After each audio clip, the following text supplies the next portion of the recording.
क्या आपने कभी सुना है कि ब्रह्मांड के स्वामी महादेव ने किसी साधारण मनुष्य को माँ कहकर संबोधित किया हो? एक ऐसी महिला भक्त जिसने अपनी सुंदरता को राक्षसी रूप में बदलने की प्रार्थना की ताकि वह केवल अपने आराध्य की भक्ति कर सके। आखिर क्यों पुनीतावती को अपने हाथों के बल चलकर कैलाश की दुर्गम चढ़ाई करनी पड़ी? वीडियो के अंत तक बने रहना, क्योंकि शिव और उनकी इस माँ का मिलन आपकी आंखों में आंसू ला देगा। इस अलौकिक गाथा की शुरुआत होती है करैक्कल नगर के एक धनी व्यापारी के घर, जहाँ पुनीतावती का जन्म हुआ। अपार धन, वैभव और सुंदरता के बीच पली बढ़ी पुनीतावती का मन संसार में नहीं बल्कि हर पल महादेव के स्मरण में रमा रहता था। उनके जीवन की एक घटना ने उनकी दिव्यता को पूरी दुनिया के सामने ला खड़ा किया। एक बार पुनीतावती ने एक भूखे साधु को अपने हिस्से का एक आम भेंट कर दिया। बाद में जब उनके पति ने वही आम मांगा तो पुनीतावती संकट में पड़ गईं। उन्होंने सच्चे मन से महादेव को पुकारा और चमत्कार देखिए, शिव की कृपा से उनके हाथों में साक्षात एक दिव्य आम प्रकट हो गया। उस आम का स्वाद इतना अलौकिक था कि उनके पति समझ गए कि पुनीतावती कोई साधारण स्त्री नहीं बल्कि साक्षात देवी का अंश है।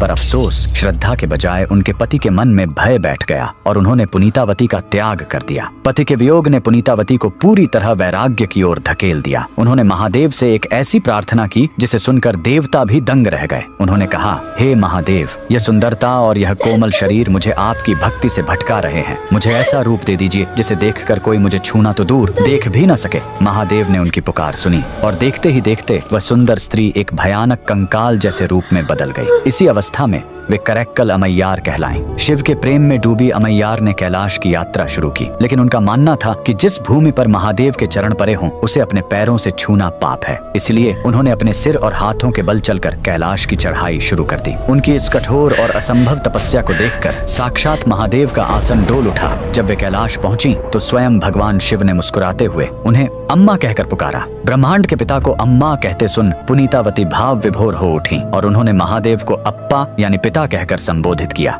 महादेव उनकी भक्ति से इतने प्रसन्न हुए कि उन्होंने उनके लिए नटराज रूप में तांडव नृत्य किया। अमैयार ने न केवल उस नृत्य के दर्शन किए बल्कि उनके मुख से निकले भक्ति गीत मुत्था तिरुपाधिकम आज भी शिव भक्तों की आत्मा को तृप्त करते हैं। तो बोलिए, उस परम भक्त और उनके आराध्य के सम्मान में हर हर महादेव।